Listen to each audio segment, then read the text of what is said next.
Jesus Cristo. Meus queridos, por gentileza, abra sua Bíblia no livro de Juízes.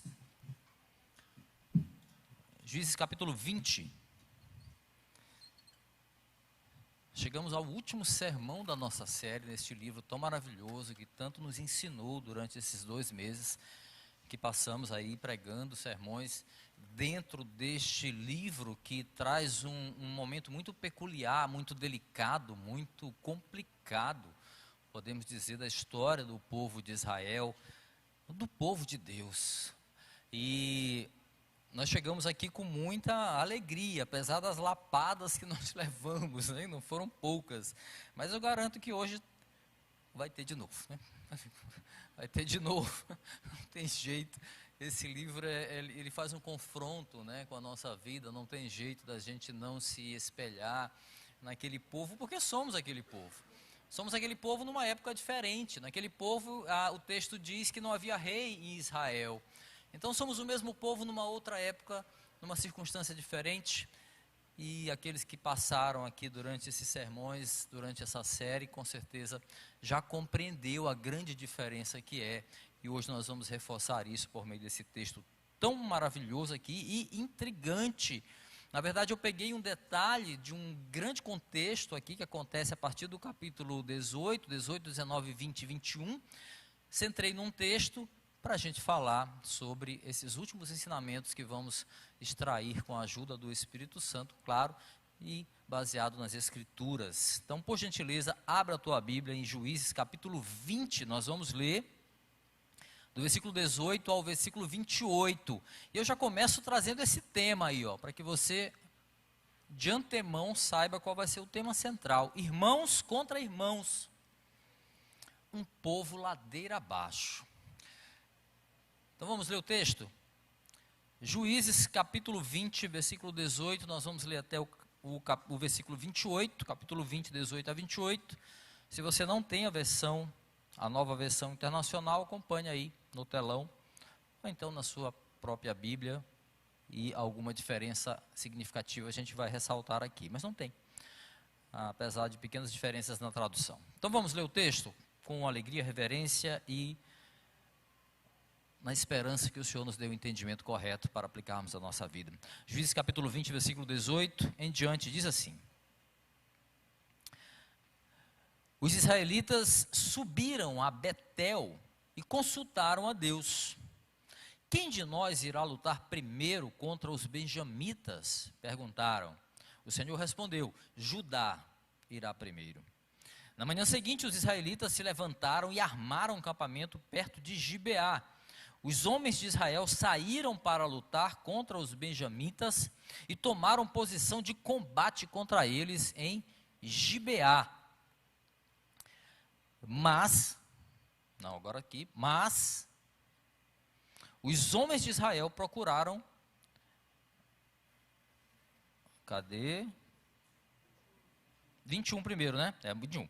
Os benjamitas saíram de Gibeá e naquele dia mataram 22 mil israelitas no campo de batalha. Veja que a batalha não foi bem sucedida, né? Agora 22. Mas os homens de Israel procuraram animar-se uns aos outros e novamente ocuparam as mesmas posições no primeiro dia. Os israelitas subiram e choraram perante o Senhor até a tarde e consultaram o Senhor: devemos atacar de novo os nossos irmãos benjamitas? O Senhor respondeu: vocês devem atacar. Dessa vez,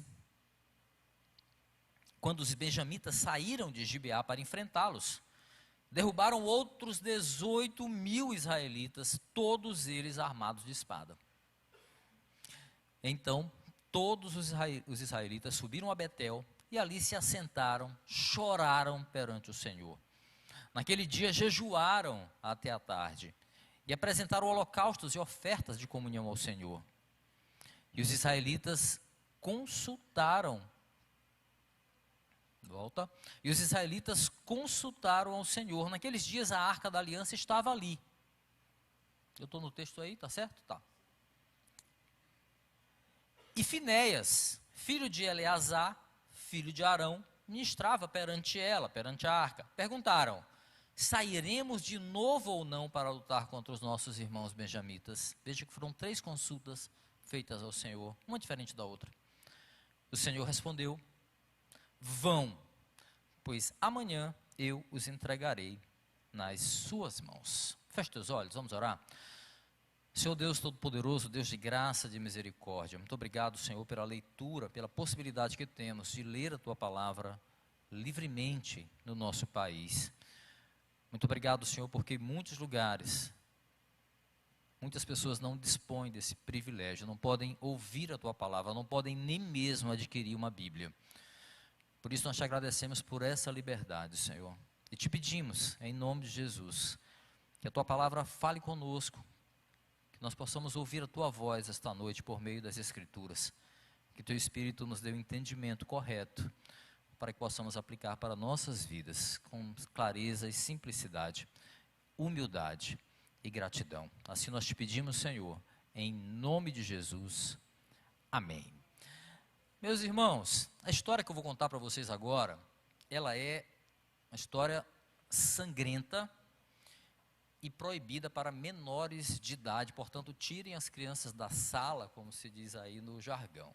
A história é a seguinte: um certo dia, um levita, com sua concubina, que era sua esposa, retornava de viagem para sua casa, para sua cidade. Ia com eles um servo, ia também animais, e passando por uma cidade mais próxima, depois de um tempo de viagem, o servo do levita pediu que eles parassem numa cidade próxima, para descansar, para depois seguir adiante. Mas o senhor, o levita, decidiu ir mais à frente, por considerar que aquela cidade não era segura.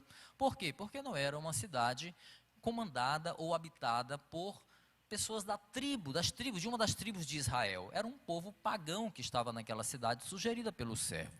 Então ele decidiu seguir adiante até Gibeá, que era habitada pela tribo de Benjamim, que era uma das 12 tribos de Israel. E ele julgava que ali estaria seguro, ali ele seria acolhido por alguns dos seus irmãos, como eram tratados os membros, ainda que diferentes tribos.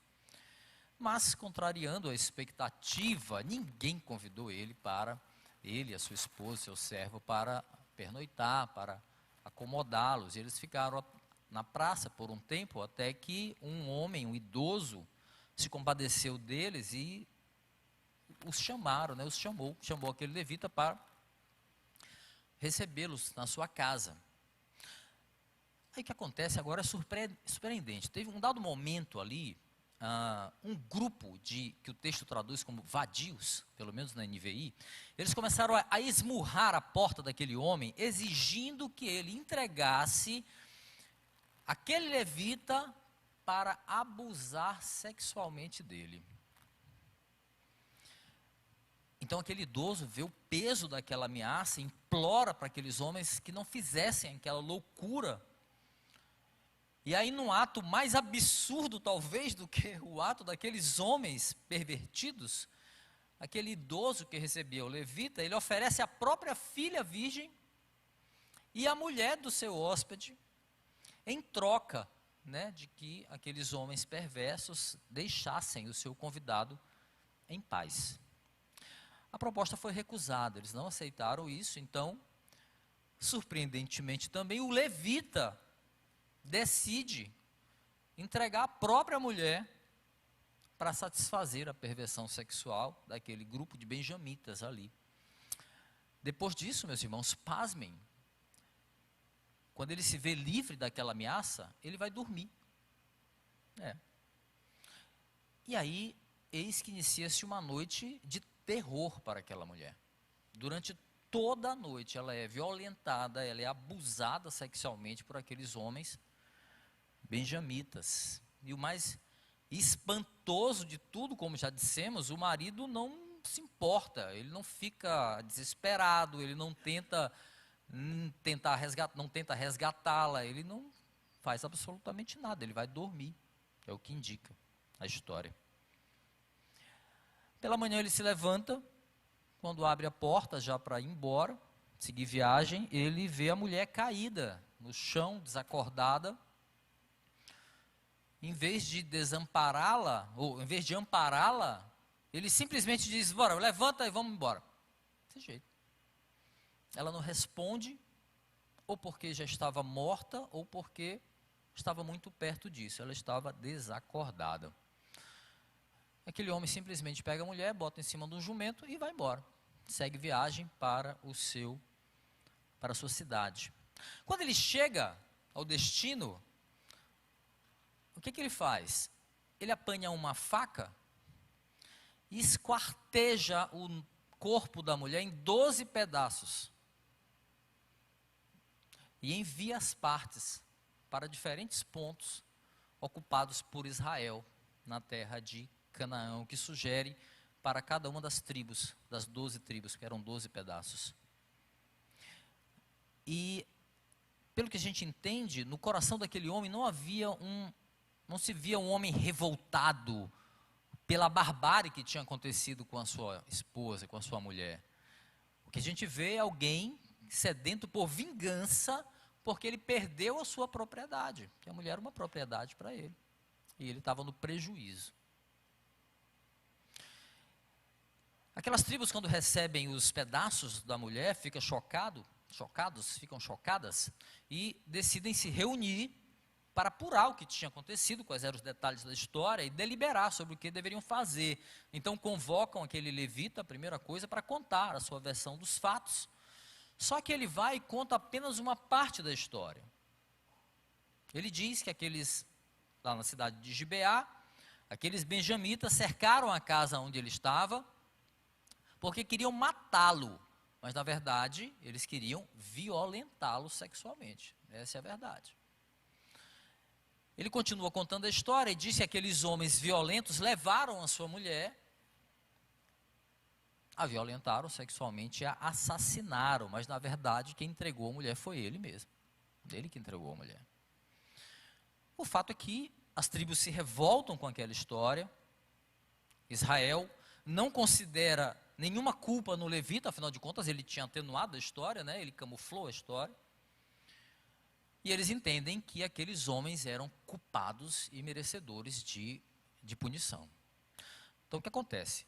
Os exércitos de cada uma das tribos se unem, formam um grande exército ali que é montado, decidem mandar um grupamento para a cidade de Gibeá, onde tinha acontecido a atrocidade, para pedir que os benjamitas entregassem aquele grupo de homens que eles sabiam muito bem quem eram.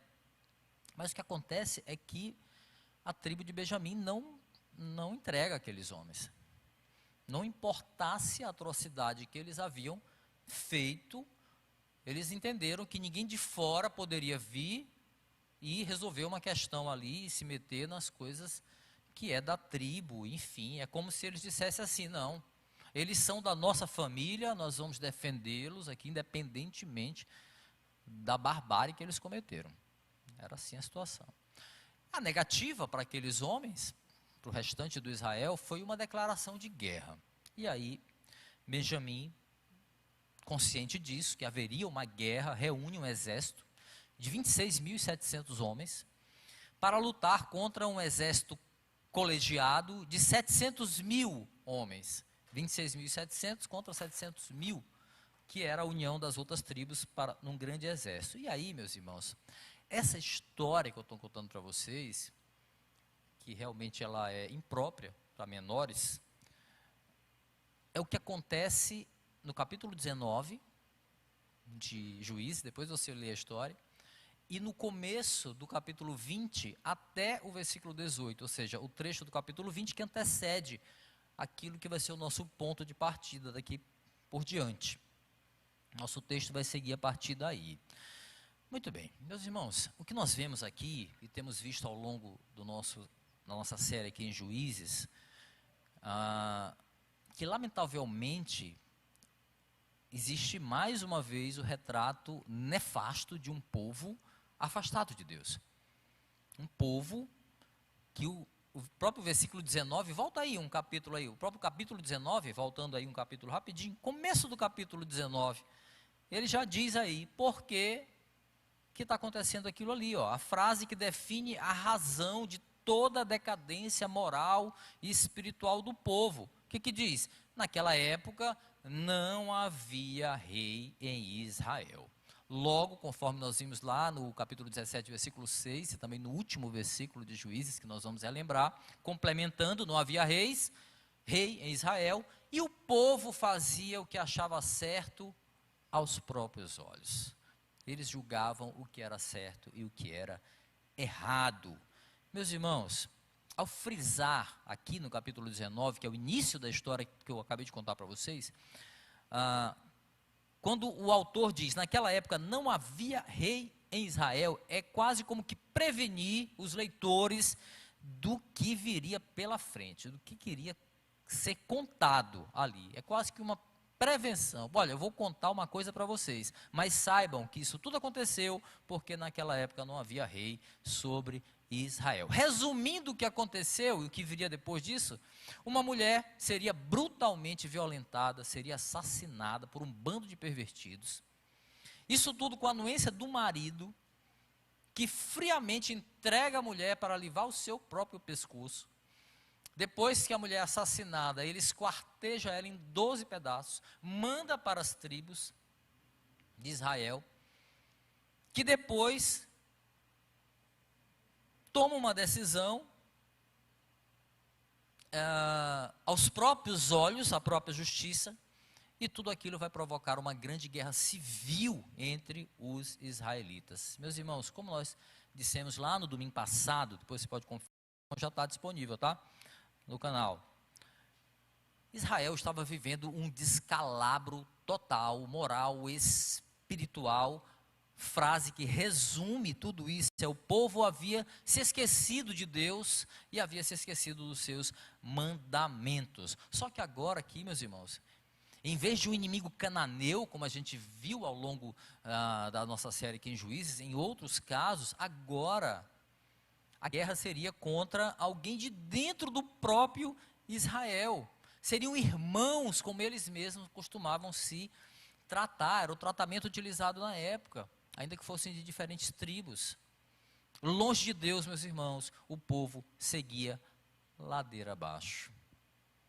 Socialmente, moralmente e, claro, espiritualmente. Esse era o cenário que justifica aí o nosso tema, irmãos contra irmãos, um povo ladeira abaixo. Então vejamos então, meus irmãos, a partir de agora acompanha com a tua Bíblia aberta, o que o texto vai nos dizer, dos versículos 18 ao versículo 28, o que nós podemos aprender aqui com mais essa trágica história narrada pelo livro de Juízes. Nesse trecho que nós vamos ver, abordar, nós vamos tentar buscar, é uma tentativa, mas o texto vai nos ajudar bastante, encontrar razões que possam justificar as atitudes daquele que historicamente era chamado de povo de Deus, ou povo escolhido. Primeiramente, então, vale a gente refletir sobre a razão que leva aquele Israel sem rei, ou seja, distante do Senhor, a recorrer ao Senhor. Então, por qual razão? Por que o povo recorre a Deus? Olha o que diz o versículo 18, acompanha aí. Diz assim: os israelitas subiram a Betel e consultaram a Deus. Quem de nós irá lutar primeiro contra os benjamitas? Perguntaram. O Senhor respondeu: Judá. Judá irá primeiro.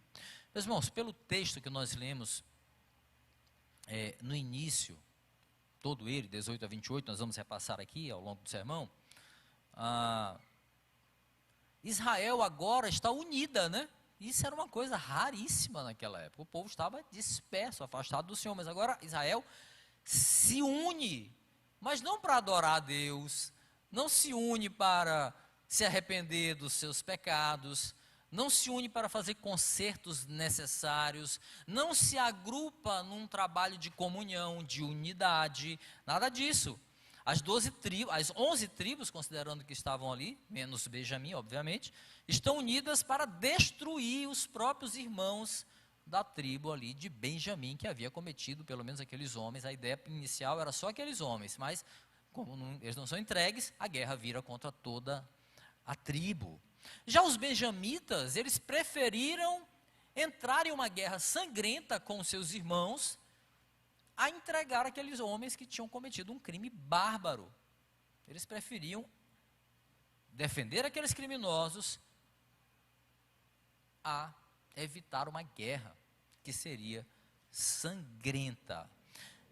E aí, nesse contexto aqui todo, a figura de um levita canalha, né? Canalha, que mente ao contar aquela sua história, tira alguns detalhes importantes, sobretudo que ele mesmo entregou a mulher para livar a pele, né?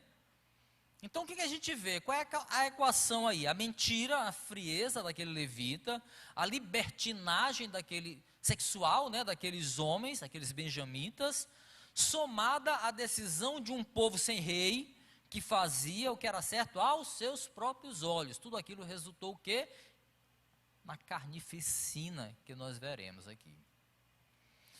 Mas, curiosamente, o texto, ele vai mostrar agora que o povo parece ter lembrado de Deus, né? O povo lembrou que Deus existia. E aí as tribos decidem consultar o Senhor sobre a ordem do ataque, ou seja, quem deveria atacar primeiro os próprios irmãos. Pela tradição da época, você pode perguntar, pastor, mas como é que foi isso? Eles consultaram Deus como?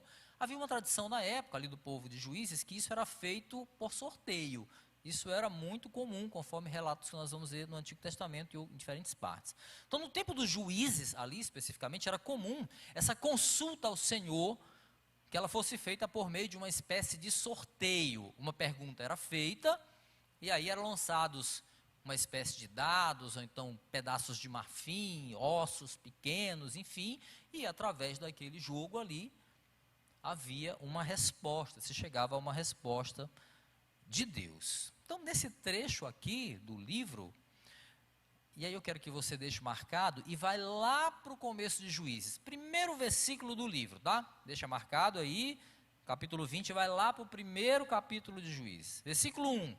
Por quê? Porque esse trecho aqui do livro, a gente vê um paralelo com esse versículo 1 do capítulo 1 de Juízes, que diz assim: depois da morte de Josué, olha a semelhança, os israelitas perguntaram ao Senhor: quem de nós será o primeiro a atacar os cananeus?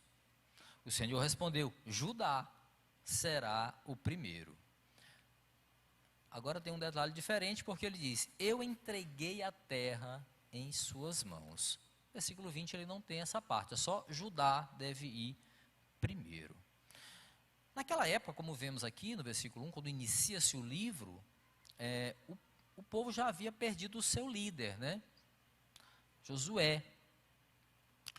Estava fazendo ali o que achava certo aos próprios olhos, embora o livro de Juízes conte mais depois como é que Josué morre, a situação aqui já era de perda, já não havia rei em Israel, enfim, um líder. Só que há uma diferença muito grande aqui entre aquela situação de guerra lá em Juízes 1 e agora em Juízes 20, porque lá, quem era o inimigo? Eram os cananeus. Agora o alvo é o próprio povo, eram membros do povo de Deus. Então veja, nós lembramos aqui durante a série, o povo já havia fracassado ao entrar em Canaã, com a missão de destruir todos os povos pagãos. O povo fracassa com essa missão. Ao invés de destruir os inimigos, ele se junta aos inimigos e passa a adorar falsos deuses cananeus. Era isso que acontecia ali. Então o povo havia fracassado de destruir os inimigos, havia fracassado nos seus padrões de adoração, desobedecido à ordem do Senhor, e agora o fracasso é ainda muito mais retumbante. Por quê? Porque o povo vai guerrear contra si mesmo. Olha a situação. Meus irmãos, um ponto que nos iguala com aquele povo é quando nós vemos cristãos muito mais preocupados em atingir outros cristãos do que combater os verdadeiros inimigos. O pecado, por exemplo. Vamos pegar esse inimigo, eu prefiro usar este inimigo como exemplo, o pecado, que é o inimigo íntimo, né? Porque guerrear contra os perseguidores da igreja é meio óbvio, né? Não é tão difícil guerrear contra as pessoas que perseguem a igreja, os inimigos externos, do que combater o inimigo que está dentro de nós. Então, quero usar esse exemplo. Cobiça da carne, né? Um termo que é usado pelo apóstolo Paulo, é usado também por Tiago na sua carta, é usado por João. Então, a cobiça da carne, ou seja, aquilo que fecunda o pecado dentro da gente, é muito mais perigoso e tem muito mais poder de nos afastar de Deus do que esses inimigos que são externos. Por isso eu quero usar esse exemplo. O problema, meus irmãos, é que, assim como aquele povo pervertido, por que a gente se iguala a esse povo? Se parece. Assim como aquele povo pervertido e perdido, lá no tempo, pervertido moralmente, espiritualmente, e também longe do Senhor, perdido em si mesmo, nós também levamos, às vezes, o nosso relacionamento com Deus como se fosse um jogo de sorte e de azar. Jogamos os dados, né, para ver o que vai dar. Como se fosse ali um joguete, o nosso relacionamento com Deus, né? Às vezes infantilmente dizendo assim, vou para o culto hoje para ver o que o profeta vai dizer sobre a minha vida, o que vai acontecer comigo amanhã, coisa meio assim. Vou ver o que vai dar nesse jogo aí de dados. Ou então diz assim, eu vou fazer uma campanha de 21 dias de oração, eu vou assistir 7 cultos seguidos, se bem que aqui não tem problema, né? Porque aqui todos assistem todos os cultos de domingo, né? Então não seria problema.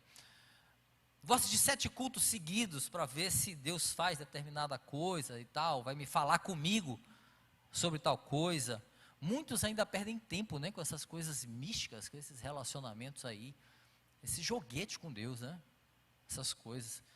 Pastor Wander até brincou, que tem gente que faz assim, gente, se passar um carro vermelho aqui vai acontecer tal coisa, aí passa o carro vermelho, agora sim, agora Deus falou comigo.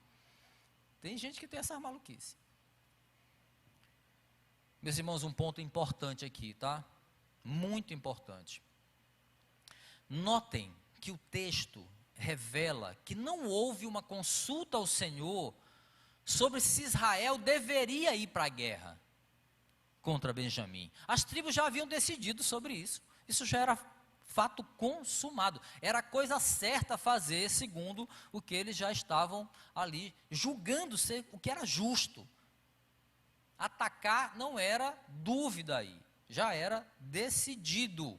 Eles não precisavam consultar e nem consultaram a Deus a esse respeito. A consulta feita aqui não era se eles deveriam ir lutar ou não, a consulta era quem deveria ir lutar primeiro. Perceberam? Posso dar um exemplo bem prático aqui da nossa vida, para a gente tentar explicar como era essa relação com o povo naquela época, aquele povo confuso, né? Imagina, por exemplo, alguém que esteja querendo saber o que Deus acha sobre uma intenção de se divorciar do seu cônjuge. Deus, será que eu devo me divorciar ou não? A questão aqui não é, eu quero logo pontuar bem claro, que não é as questões bíblicas que possibilitam isso, não que seja a vontade do Senhor, mas não era uma questão de adultério, não é uma questão de violência ou de que cause algum perigo de vida para uma dessas pessoas, não é nada disso, simplesmente é o resultado dos erros cometidos pelas partes que levaram a um estado de frustração, de desamor, enfim, daí a pessoa resolve consultar a Deus sobre o que fazer, mas o seu coração já decidiu. Seu coração já sabe o que vai fazer. Via de regra, essa consulta nem deveria ser feita para Deus, né? Não desgruda lá do caso de juiz, estou só dando um exemplo. Não deveria nem ter sido feita, por quê? Porque Deus não aprova o divórcio. Você nem consulta a Deus por um caso desse. A palavra é absolutamente clara sobre isso. E não adianta também dizer, não, mas Deus também diz na sua palavra que Ele não aprova a infelicidade. Não é bem assim. Pelo contrário, quantas vezes Deus não usa exatamente a infelicidade para ensinar o seu povo a voltar para o caminho? Então não é bem assim. Isso aí é uma decisão no coração, tentando encontrar um subterfúgio para justificar o erro. Meus irmãos, a pergunta correta a ser feita para o Senhor, num caso como esse que eu estou exemplificando, Não deve ser se eu devo ou não dar fim ao meu casamento. É o que pode ser feito, Senhor, para resgatar o meu casamento. Aí sim. Aquele povo não havia consultado a Deus antes. O que eles estavam fazendo agora era simplesmente querendo um complemento da decisão que eles já haviam tomado. Qual era a decisão? Ir à guerra contra a tribo que era parte de Israel. Já estava decidido, agora eles queriam um complemento. Quem que deve ir primeiro? E aí Deus responde, Judá deve ir primeiro. Era isso que eles queriam saber? Judá deve ir primeiro. Meus irmãos, a julgar pelo que virá depois da resposta, a gente entende que a resposta do Senhor, parafraseando e ampliando todo o contexto, baseado no que foi revelado, a resposta do Senhor, quando diz assim, Judá deve ir para a guerra, deve ser melhor entendida desse jeito, ó. Judá deve ir para a guerra contra Benjamim, mas eu não estarei com eles. É isso bem aí. Eu quero dizer uma coisa para mim e para você. Essa é a resposta de Deus a todos que recorrem a Ele com uma decisão já tomada e que ferem as Escrituras. Deus, será que eu devo me separar do meu cônjuge, Senhor? Eu devo sonegar imposto, Senhor? Será que eu devo mentir para me dar bem em alguma coisa, Senhor? Para evitar que aconteça alguma coisa, Senhor? Será que eu não devo ir para o culto no domingo, no dia do Senhor, para fazer coisas menos importantes, Senhor? Resposta mais provável de Deus: sim. Você deve fazer o que você já decidiu, vá em frente, mas saiba que eu não vou estar com você nessa. Por que o povo recorre a Deus então, pastor? Para enganar a si mesmo. Ele já era enganado. Achando que Deus podia avalizar uma decisão tomada com base naquilo que eles achavam que era certo para fazer. Meus irmãos, Deus jamais vai dizer sim ao pecado. E jamais vai dizer sim a qualquer situação que transgrida a sua palavra. Não nos enganemos. Não nos enganemos. E aí, uma aplicação para Juízes 20, que você pode levar para reflexão. Aplicação de Juízes possível, tá? Aplicação possível para Juízes, capítulo 20, versículo 18.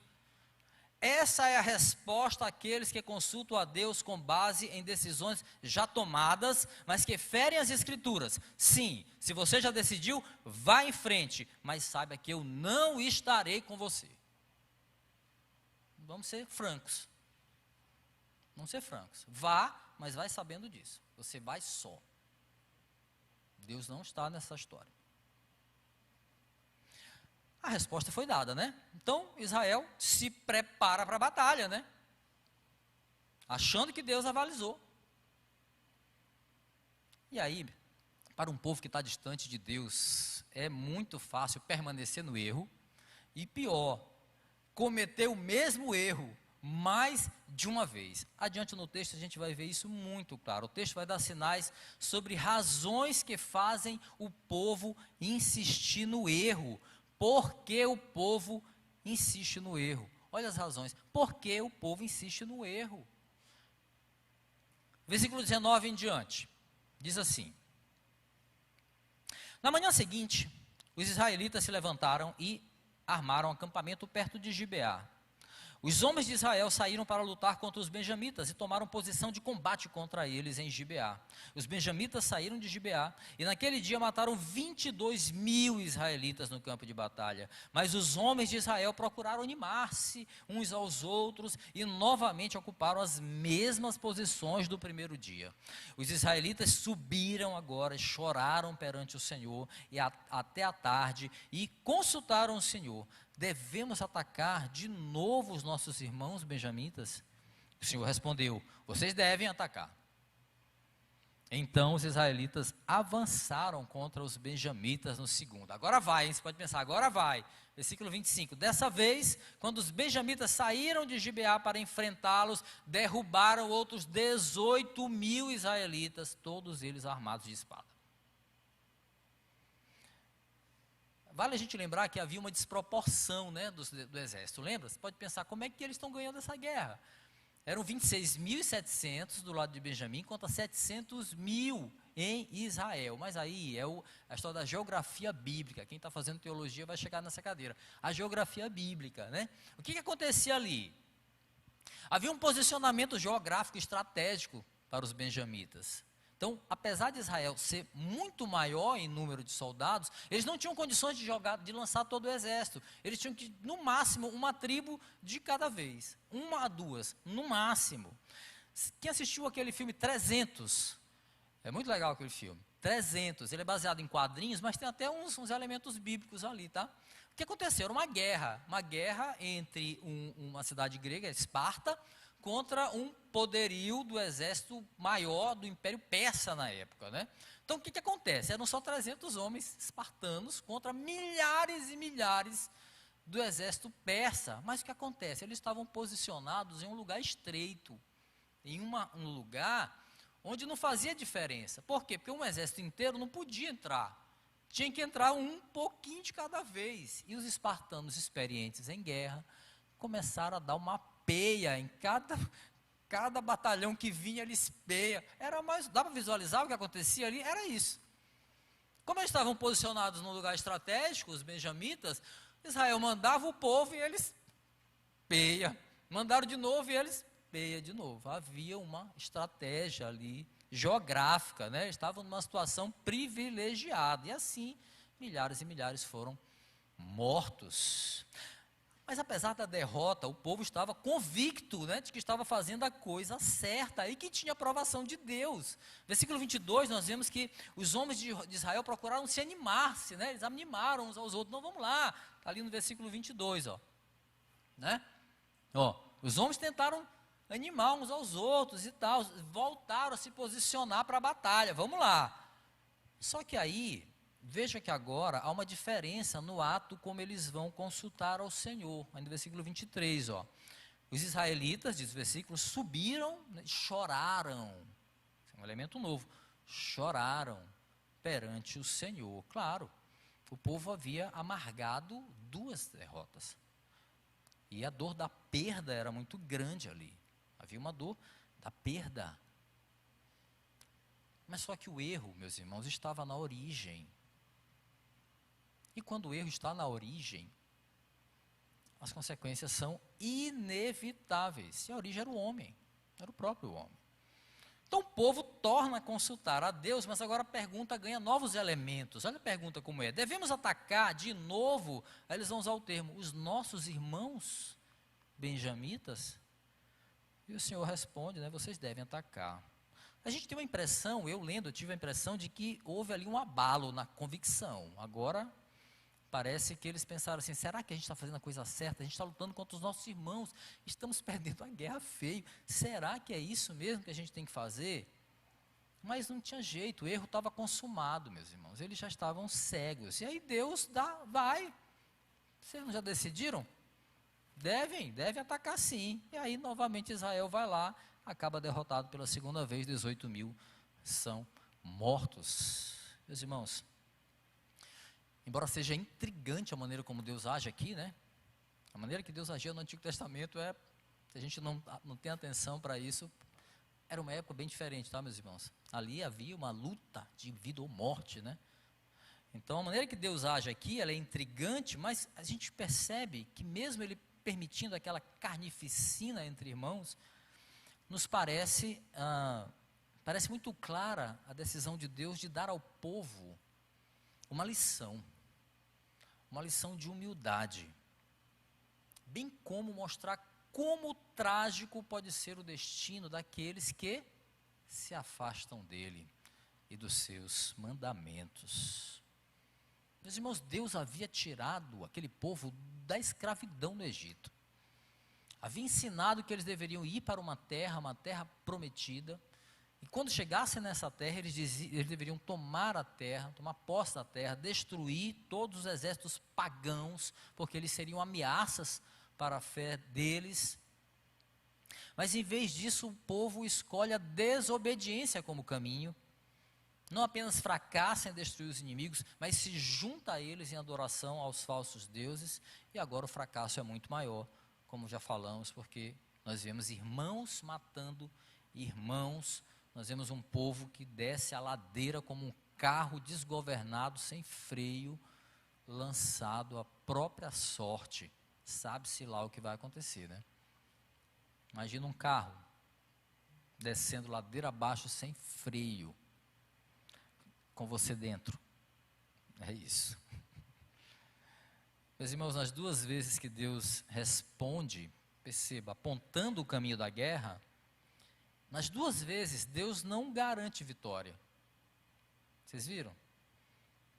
É como quem diz assim: vão e aprendam o que acontece com o povo que eu escolhi quando ele decide tratar o Deus de Israel como aqueles pagãos tratavam seus falsos deuses.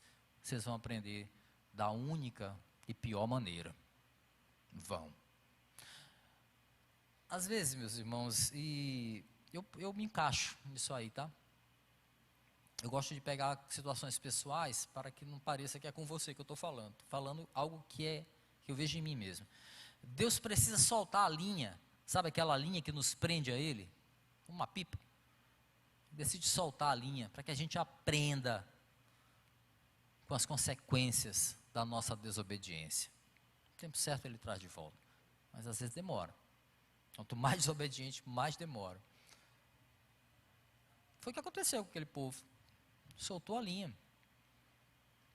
Uma coisa que a gente precisa entender, e juízes têm falado muito sobre isso, meus irmãos: a nossa justiça, por mais pertinente que ela possa parecer, por mais certo que pode parecer diante de uma circunstância, ela não é garantia de estar alinhada com a vontade de Deus. E para saber, meus irmãos, se as nossas decisões estão de acordo com os planos do Senhor, nós temos aqui um manual na nossa mão. O problema é que nós não nos damos ao esforço, né, de consultá-lo. Que ler manual é chato, né? Quem gosta de ler o manual? Mas esse caso aqui, esse manual, ele é de vida ou morte. Mas a gente não se dá o esforço, né, de ler. Optamos, como aquele povo, a lançar a sorte, né?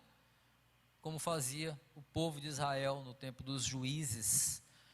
Preferimos receber as respostas mais mastigadinhas possível. Afinal, para que eu vou estudar a palavra se tem um pastor para estudar por mim, né? E trazer tudo aqui para mim já mastigadinho. Meus irmãos, o que eu repasso para vocês não se compara a experiência pessoal de tudo que o Senhor fala comigo quando eu estou estudando a palavra dEle, quando eu estou buscando ouvir a voz dEle. Não se compara. Sim, meus queridos, ler a palavra, estudar a palavra, meditar sobre ela, é a maneira mais eficaz que nós temos de ouvir a voz de Deus. Quem não sabe disso? Em vez de lançar a sorte, né, para saber o que eles deveriam fazer, o que aquele povo tinha que fazer, meus irmãos, era simplesmente de voltar àquilo que Deus já tinha ensinado para eles. Rever tudo que Deus já havia dito para eles, já havia revelado para eles. E eles seriam vitoriosos se simplesmente obedecessem. Mas o povo havia esquecido e decidido andar segundo os seus próprios olhos. Que a igreja do Senhor, meus irmãos, não seja estúpida de cometer os mesmos erros que o povo lá de Juízes cometia repetidas vezes. Está claro? Precisa desenhar. O texto mostra, meus irmãos, portanto, que uma decisão, ela pode até parecer certa, pode até parecer óbvia aos olhos humanos, todavia, meus irmãos, pode estar completamente desconexa com os planos perfeitos do Senhor. Como saber? O manual está na tua mão aí. Aí adiante, após a segunda esmagadora derrota, né, de Israel, o povo torna a rever a postura como eles vão consultar o Senhor. Muda bastante. Nós veremos aqui, por qual razão o povo se humilha perante Deus. Por que o povo se humilha perante Deus? Versículo 26 agora até o final, diz assim: então todos os israelitas subiram a Betel e ali se assentaram todos, chorando perante o Senhor. Naquele dia jejuaram até a tarde e apresentaram holocaustos e ofertas de comunhão ao Senhor. E os israelitas consultaram o Senhor. Naqueles dias a arca da aliança estava ali. E Finéias, filho de Eleazar, filho de Arão, ministrava perante ela. Perguntaram: sairemos de novo ou não para lutar contra os nossos irmãos benjamitas, Senhor? Aí o Senhor respondeu: vão, pois amanhã eu os entregarei nas suas mãos. Que diferença, hein? Aqui a gente vê um sinal de mais ou menos quando acontece, na época ali, esse episódio que nós vimos aqui. Vimos que quando termina lá a história de Sansão, versículo 16, a ordem cronológica não é mais, não se segue mais uma ordem cronológica. Então, muito provavelmente o que acontece aqui, que nós vimos aqui, esse episódio, acontece lá no início ainda da conquista da terra. O que sinaliza isso?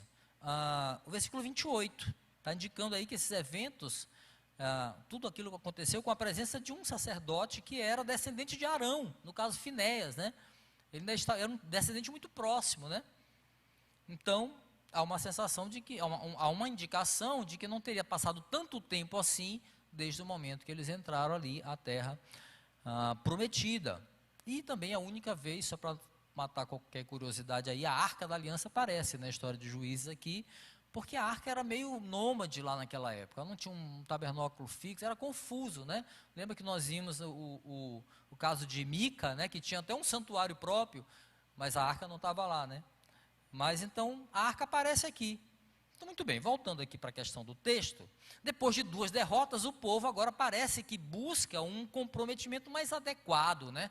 Mais adequado ao histórico de Israel. Parece até Israel agora, né?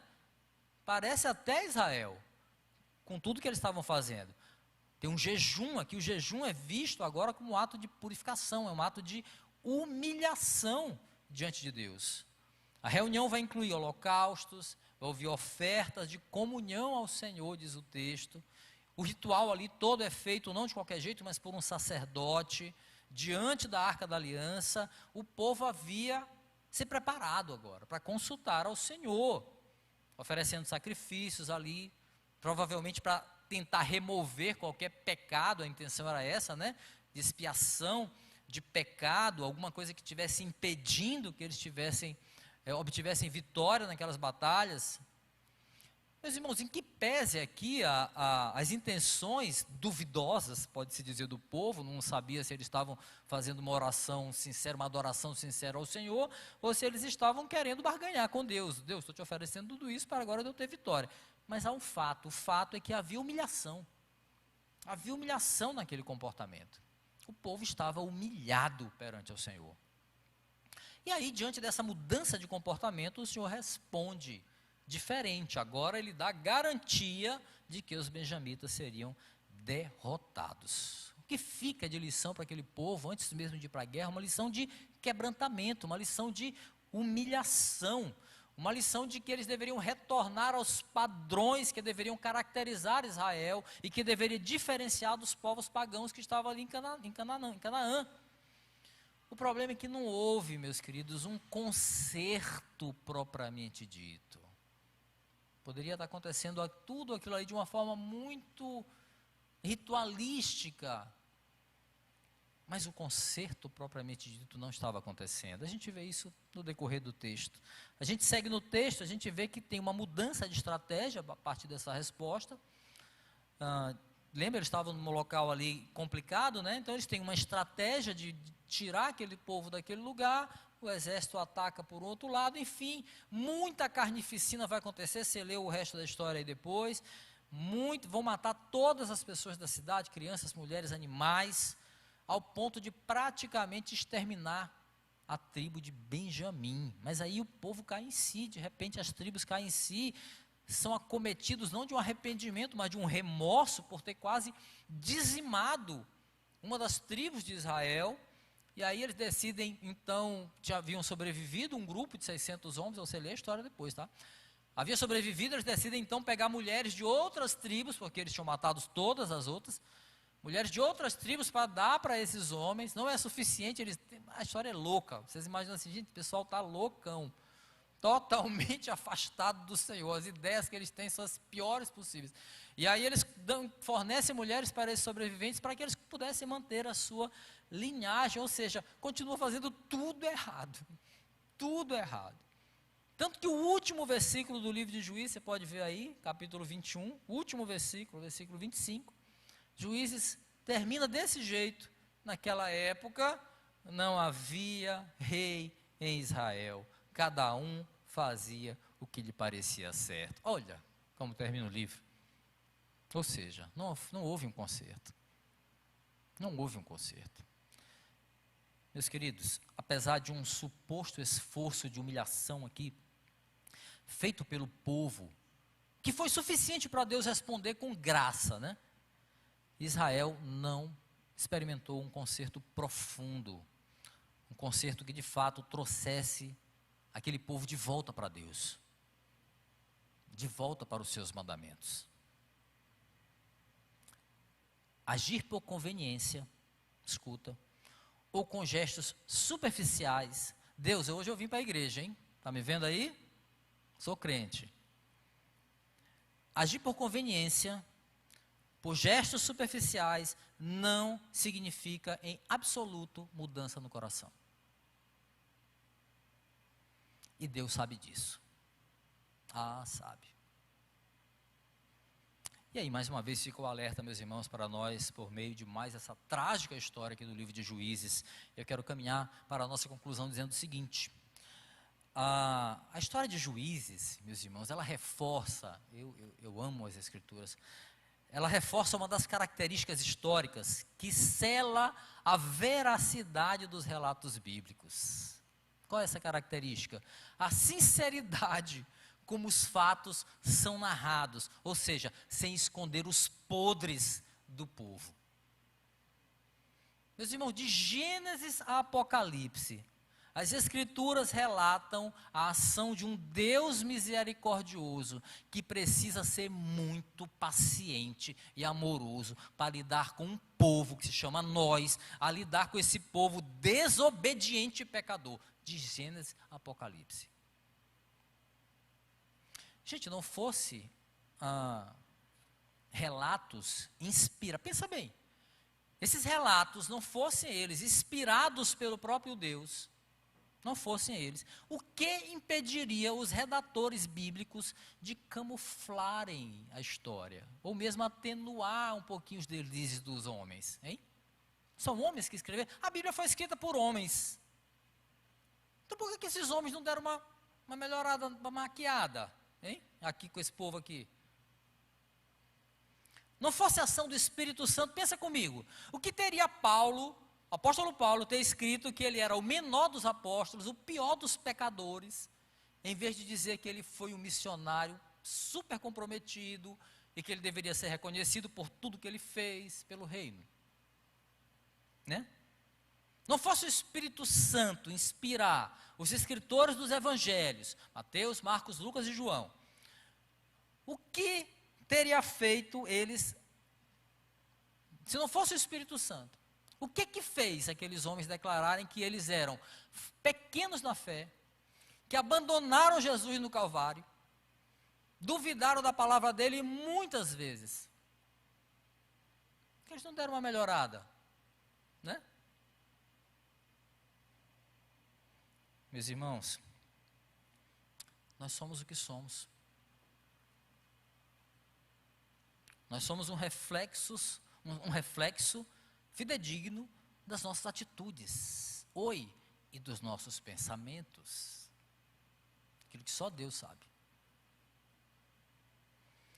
Assim como aquele povo de Israel também era o que era. E ele está ali detalhadamente descrito nas Escrituras quem eles eram. E assim somos nós também. Que ao contrário daquele levita, lembra do levita, canalha? Que a gente não fique tentando camuflar a nossa história quando a gente for contar para outra pessoa. A verdade, meus irmãos, é que a Bíblia, ela não atenua a realidade moral daqueles que se afastam de Deus. O retrato está lá. Não atenua em nada. É o retrato nu e cru. Como palavra de Deus, e não é de homens, a Bíblia tem o poder de refletir exatamente quem nós somos aos olhos de Deus. Rapaz, devia ter faltado esse culto hoje.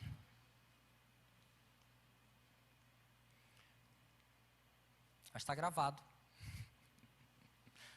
Passa para quem faltou. Meus irmãos, Deus chamou um povo, que se chama nós, para ser separado, para ser luz nesse mundo de trevas, não para ser igual a eles. O que nos difere nessa terra aqui, corrompida pelo pecado, o que nos difere é o caminho pelo qual nós andamos. Escuta o que diz a primeira carta de João, versículos 6 e 7. Se afirmamos que temos comunhão com Ele, mas andamos nas trevas, mentimos e não praticamos a verdade. Se, porém, andamos na luz, como Ele está na luz, temos comunhão uns com os outros, e o sangue de Jesus, seu Filho, nos purifica de todo o pecado. Aleluia. Meus irmãos, a verdade é que Juízes deve nos fazer refletir até que ponto nós somos moldados pela realidade do mundo em que nós vivemos, ou nós temos sido moldados pelas Escrituras, pela palavra que diz como nós devemos ser. Essa é a questão. Nosso texto de hoje aqui mostra que não há inocentes nessa história. Não há inocentes na história contada em Juízes. Todos são culpados, todos. Nós somos esse povo. Só que vivendo em outra época. Se naquele tempo não havia rei em Israel, agora o nosso rei vive eternamente. Aleluia. Não falta rei para aqueles que creem no sacrifício do Cordeiro na cruz. Por meio desse rei, nós fomos libertos da morte pelo pecado e fomos reinseridos no caminho da vida. Louvado seja o nome do Senhor. Naquele tempo não havia rei e havia um povo desobediente. E hoje? O rei já veio, o rei ressuscitou, o rei reina para todo sempre. Todavia, ainda existe um povo desobediente. Que a consciência do que Cristo fez por nós na cruz, meus irmãos, nos constranja todos os dias diante do nosso pecado e da nossa desobediência e da nossa apatia diante do que temos que fazer e que podemos fazer e que devemos fazer. Que a história do povo de Juízes, aqui em Juízes, não se repita em nossas vidas. Amém. Assim seja. Fica de pé, vamos orar, meus irmãos.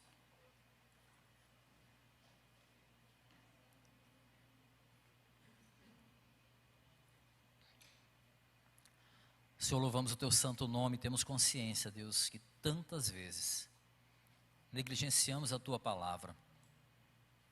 Tantas vezes, ó Deus, tentamos camuflar quem nós somos para as outras pessoas. Tantas vezes enganamos a nós mesmos, traçando um perfil falso, contando para nós mesmos uma história mentirosa sobre nós mesmos. A história verdadeira sobre nossas vidas é que nós somos culpados e pecamos. Mas nós temos um rei, e por isso nós te louvamos, Senhor, pela tua misericórdia. Nós temos a tua palavra, Senhor, que nos mostra o caminho da luz, que nos mostra o caminho da verdade. Mas precisamos de ti, Senhor. Precisamos que o teu Espírito Santo nos ajude nessa batalha diária contra nós mesmos, contra esse inimigo, Senhor, íntimo que se chama pecado. Nos ensina, Senhor, a parar de guerrear contra os nossos próprios irmãos, a guerrear contra outros crentes, ó Deus, a disputar entre igrejas, qual é a mais ungida, qual é a mais, onde o poder de Deus é maior. Que ridículo nós somos às vezes, Senhor. Que nós nos preocupemos com os verdadeiros inimigos, aqueles que nos levam para a morte, e muitas vezes o inimigo é a concupiscência da nossa carne, é a cobiça da carne que fecunda o pecado dentro de nós, como nos ensina, Senhor, a carta de Tiago, nos ensina a primeira carta de João. Nos ajuda, Senhor, nesta batalha, Senhor. Que teus filhos que hoje vieram, estão ouvindo também, Senhor, talvez de casa, ou assistam depois esse sermão. Embora pareça dura essa palavra, pareça duro esse sermão, que eles possam perceber o teu amor na correção, que eles possam perceber a tua graça e a tua misericórdia, Senhor, de um Deus que permite as dores, permite, Senhor, os erros dos teus filhos, para trazê-los de volta para a tua presença. Que assim seja em nossas vidas, Senhor. Que tudo que aprendemos aqui nesta série de juízes sejam aplicadas, ó Senhor. Que sejam práticas na nossa vida e não meras palavras que entraram no nosso coração e logo saíram, para que mantivéssemos as nossas conveniências. Nos ajuda, Senhor. Assim nós te pedimos, cheio de gratidão por tudo que nós recebemos esta noite e durante toda essa série. Te agradecemos, te pedimos o direcionamento em nome de Jesus.